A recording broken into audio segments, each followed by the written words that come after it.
Look, Trump right now is 0 for 1 when it comes to debates. Look,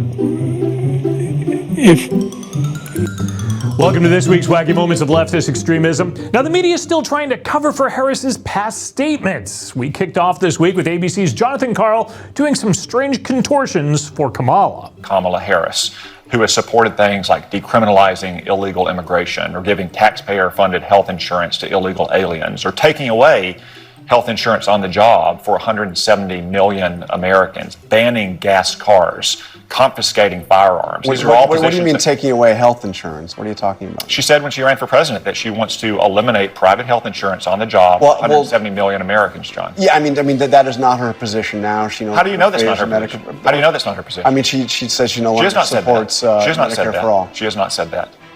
Maybe anonymous aides on a Friday night have said that. Oh no, he's caught. All Karl can do is double down. She did, in fact, promise things like decriminalizing illegal immigration and taking away health insurance. But that's his position she's clearly changed on, and she has said she has changed. Yes, she has. No, she has not. John, she has not said that. Oh man, the look on Karl's face. The look of all those in the media that defend Harris's record. I love how the media will twist words in order to defend Democrats. People want regulation of guns. It's because of the violence. And when you talk about it as gun violence laws, it focuses the imagination. It focuses your attention.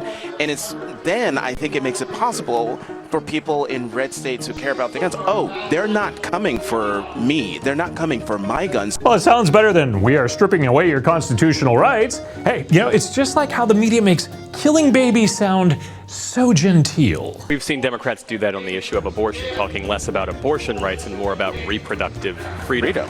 To what degree does the language matter, Amy? You can't say they don't know what they're doing, especially when they just out and out lie. And this DNC demonstrated that. There were more cheers of USA and America and all of that than I have seen in a very long time, where people embrace America and what makes America great, even with our flaws. You're not seeing that from the other side. What? I mean, did she not take a look at the RNC? Maybe, just maybe, the leftist media has a hearing problem. For years, when I would hear USA, USA chanted, particularly at Republican rallies, it felt menacing. Wow, I think Jonathan Capehart could be menaced by a cuddly kitten. It felt menacing. It seems when Republicans talk about promoting or preserving patriotism or capitalism, the leftist media just gets upset. We must preserve what we consider to be American, which is as outdated as bell-bottom pants. You know what never goes out of style? A leftist avoiding their fair share of taxes. Also, what never goes out of style is the leftist media lying. I mean, you do remember Joe Biden. making sure that we're able to make every single solitary person eligible for what I've been able to do with the COVID. With dealing with everything we have to do with. Look. Remember his last debate? The media is pretty sure that he won that sucker. Look, Trump right now is 0 for 1 when it comes to debates. He's 0 for 1 in debates. The left lives to rewrite history, or at least reimagine it.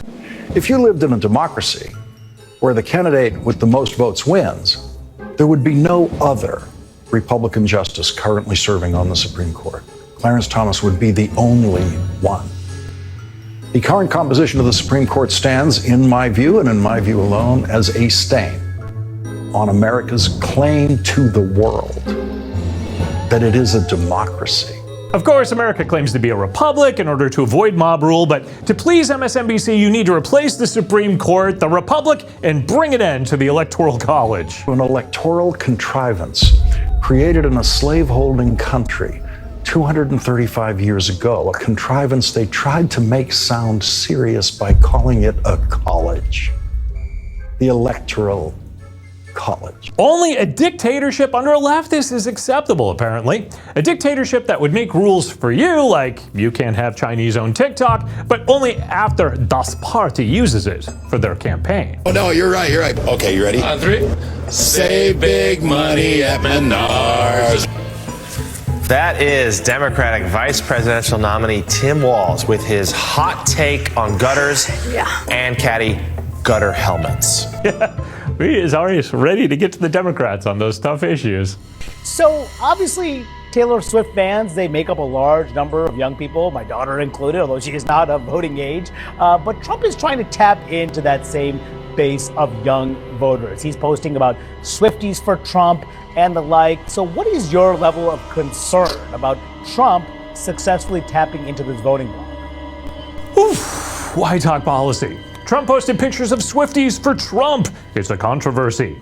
The leftist media even made up a controversy over Trump's visit to Arlington Cemetery on the anniversary of the failed Afghanistan withdrawal. The former president is facing major controversy over a visit to Arlington National Cemetery that happened earlier this week. Here's Garrett Hake with more.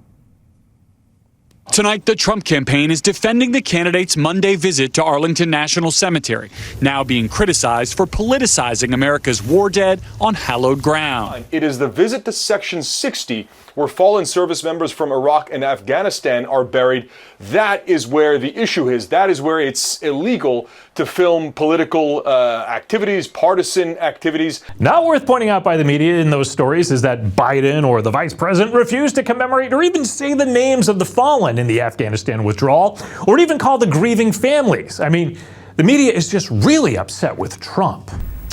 Jonathan, I looked at the same pictures that you're alluding to now and describing at Arlington, taken with the former president, and the thought rolled immediately through my mind, is nothing sacred.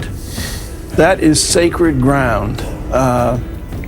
And the idea that any candidate of any party would use intentionally or unintentionally use that sacred ground as a prop for a political campaign is beyond condemnation. Oh, they're mad because surely you remember the condemnation they handed out just 2 months ago? We will never forget. May God bless you all. May God protect our troops. Oh, for some reason, that one is okay with them. It couldn't be that their outrage is simply trumped up, could it? Is beyond condemnation. And while the outrage for Trump is forced, the media love for Kamala comes easy. Harris finally sits down for an interview this week, and it was one that featured more dodges than the lot at a Chrysler dealership. What made you change that position at the time? Well, let's be clear. My values have not changed. Yeah, it was a normal campaign occurrence, an interview with a presidential candidate. Well, that's now a watershed moment in the 2024 campaign, and you will see it only here on CNN. I'm Eric Shiner from MRC-TV, asking you to help tell the truth. Head over to the MRC homepage, click on that donate button, visit MRC-TV for the latest in videos, information, and entertainment, and be sure to like, share, and subscribe to these videos on the platforms that actually let you see us. We'll be back again next week with another look at leftist media madness.